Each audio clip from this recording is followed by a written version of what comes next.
CNBC put out this amazing article with a great title, a title I probably would have gotten kicked out of Econ 101 for had I said it in class.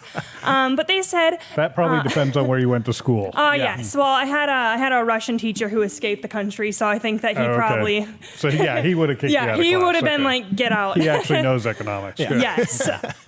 So the headline read, "The Upside to Inflation, Raising Wages." So the upside to inflation, raising wages. I think that kind of rings a bell in everyone's mind of how stupid that is. I mean, it's just absolutely crazy to me. And so the article, as you can tell, was just as stupid as the title. Despite all of the times that the author kind of highlights, oh, this is bad, this is bad, this is bad. It was at a point where it's just blatantly covering up for the Biden administration. So written in the article was, consumers pay more for everyday items. Companies facing a labor shortage are also paying more to get workers to walk in the door. And it's like, how dishonest do you have to be at that point? Because people are scrambling for workers because you have them subsidized on these huge stimulant payouts. That's so right. they're just being dishonest. Right. They're competing. It forces the private sector to compete with the federal government for those bodies, which is just ludicrous. To not mention that in the story is that's just dishonest.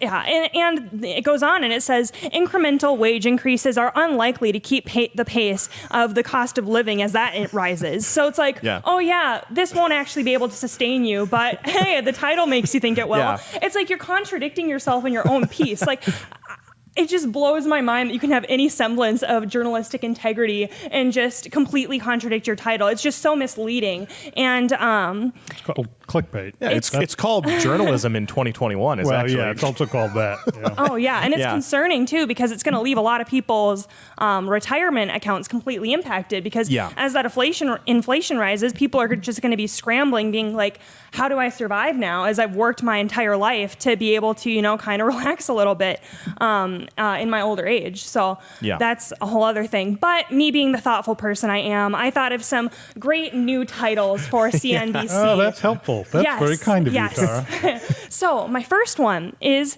House on Fire. At least it kept you warm while you were standing outside. That's a pretty good one. About right. And then I have another great one, which is one they could have used just a few weeks ago. Actually, they did, which was economically suffering. Here are 16 cents towards your 4th of July barbecue.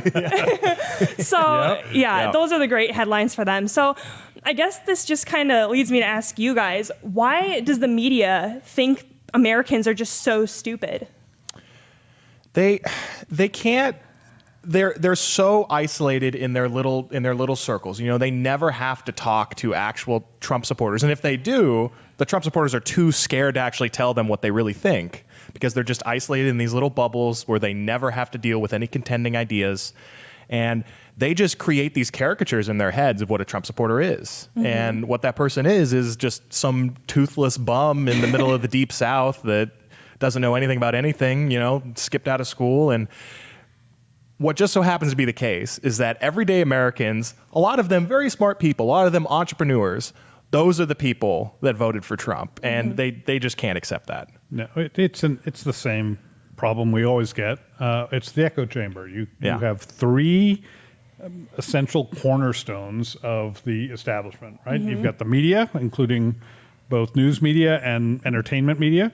You've got education, so public schools as well as higher education, which is largely federally funded.